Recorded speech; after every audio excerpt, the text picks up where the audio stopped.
Look.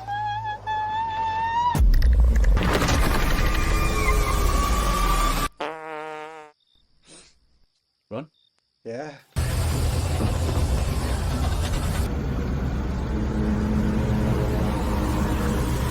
The story will begin with someone named Gary Pratt who is seen being detained and interrogated by someone. They claim that they are a government agency that is more secret than the CIA and also the British MI6. The agency they mean is anything related to the supernatural and events beyond reason. Gary then began to explain everything he experienced. In the morning, Gary was getting ready to go to work while waiting for the bus. Gary saw a woman's wallet fall. He returned it, but the woman beat him. The woman realized that Gary was a good person. Because of that, Gary was given money as a token of gratitude, but Gary refused it. And fortunately, because of that incident, the bus he was waiting for left him behind. Actually, any chance you can make it 20? You just really. Gary is a person who has a very sad life. He is always scolded by his boss because Gary is always late to work. Not once or twice, he is always scolded, which makes his day sad. When he gets home, he finds a letter stuck to the door. Feeling tired, Gary decides to commit suicide. He is fed up with everything. But all his suicide attempts always fail. When Gary takes the cutter, he gets a phone call. Operation War Thunder. Operations War Thunder is a code for father. Gary gets news that his father has died. He becomes even sadder. In the morning, Gary was scolded again and again by his boss, who called Gary to quickly come into the office. But today Gary intended to go to his father's house. Gary has an older brother named Tommy Pratt. Tommy is an unemployed man who lives in a van. He also received a letter from a lawyer informing him of his father's death. Their father had a will that had not been found, therefore they had to look for it together. When Gary entered the house, he was shocked. Apparently it was a skull that Tommy stole from school. Gary thought it was his father's. Nah, Dad's over there. Gary asked why his father was there and not buried yet. Right. Tommy said that the undertakers were on strike. Gary asked who found his father in this condition. Suddenly the bell rang. It was Mrs. Wells, their late father's closest neighbor. Mrs. Wells explained that her late father loved them both very much. One day Mrs. Wells found their father lying on the floor, so Mrs. Wells lifted him onto a chair. She knew that they both had problems. Maybe their father was happy that they both returned to this house. Gary said that they were here just to look for the will that their father left. Hearing that, Mrs. Wells gave them Wesley and hurried home. Since the undertakers are on strike, Tommy suggests carrying out a sea burial because he remembers that his father was a former fisherman. Honestly, Gary was a little disappointed with the term sea burial. We'll get to the sea eventually. It wasn't what it should be. They both started to reminisce about memories with their father, but instead Gary remembered bad memories with Tommy, pushing him off the ship, tying him up with a kite, and dropping Gary off a cliff on the grounds that Gary might float. What a wretched Gary. Even birds hate themselves. Gary praised their work. Their father would be proud. Arriving home, they return to look for the will that their father left, but Gary sees a doll moving by itself staring at him. All is diverted by Tommy, who calls Gary because Tommy found something, namely an old radio that they used when they were little. While fiddling with the radio channel, they accidentally found a channel that might be a code about something. Sounds like a code.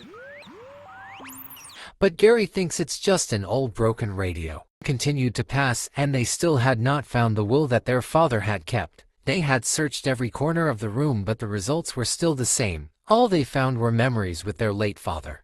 Is it possible that their late father lied about the will, and what really happened was that their father wanted the Pratt siblings to get back together and love each other? Maybe that could be a reasonable theory. They now share with each other the feelings that these two brothers have kept to themselves. Gary is actually an adopted child that their father raised, but Gary always felt like a stepchild and lacked love and attention from their parents. Even though their parents always prioritized Gary's future needs compared to Tommy, Tommy also revealed that he was always jealous of Gary, whose needs were always prioritized, so that now Gary works in a successful company. Compared to himself now, Tommy is just a homeless person who lives in a van. Gary tells his story, which is very different from what Tommy imagined.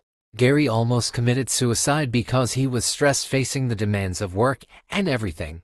Because of that, they both strengthened each other as Brett brothers. In the middle of the night they both heard a suspicious sound. Gary and Tommy intended to find out about the sound.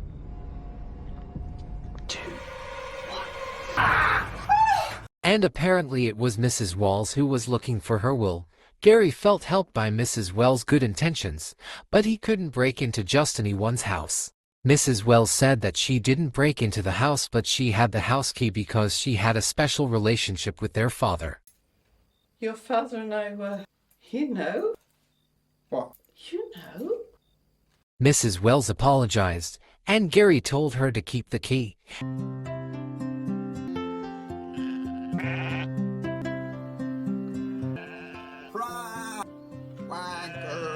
In the morning, Tommy and Gary returned to look for his father's will.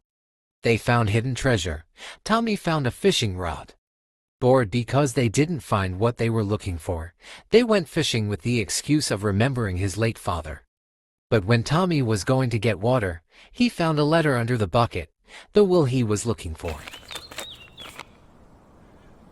What a valuable letter, a message from a father to his disobedient children. Suddenly a meteor passed and hit them. Just kidding. At night there was a loud noise in front of the house. Gary thought it was Mrs. Wells doing. He looked in the middle of the forest. However, there was no sign of Mrs. Wells. Gary saw lead being eaten by something. He ran with all his might. But in the middle of the journey he was surprised because he stabbed Tommy. They both ran towards the house. Gary said that he saw Mrs. Wells being eaten by something, but he didn't know what animal ate Mrs. Wells. Tommy thought that this was just a prank. He heard Mrs. Wells' voice outside. Sure enough, she looked healthy, and like what Gary had said.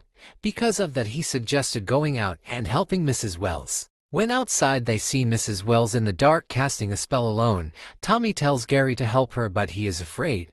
And strange things happen.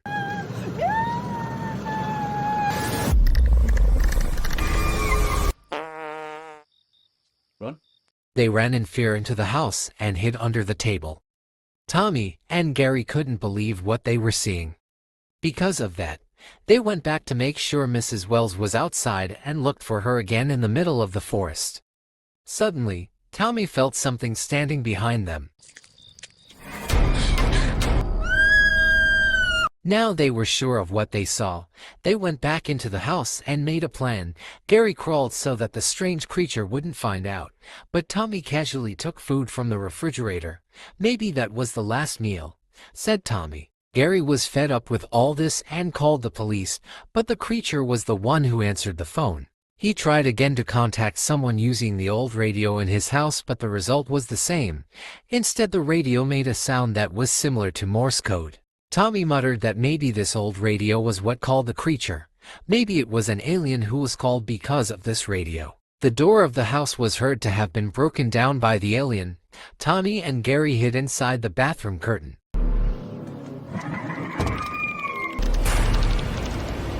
This is Big Barry's balloons.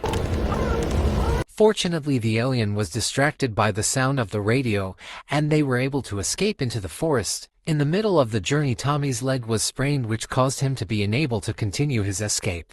As the oldest brother, he was willing to sacrifice himself so that his younger brother Gary could run. Okay, you alien. I'm coming. Gary ran hurriedly to Mrs. Wells' house because he wanted to use a car to get out of this area. At Mrs. Wells' house he did not find the car key he needed. Instead, Tommy came back alive. At first he did not believe that he could survive facing the alien. Gary saw a reflection in the mirror which turned out to be an alien disguised as Tommy. Gary rushed to the car. He was surprised by Tommy, his real brother. He knew from his body odor like a corpse when they were about to suddenly. That's what Gary told the state institution specifically for the supernatural and things beyond reason, that maybe Gary is not human now.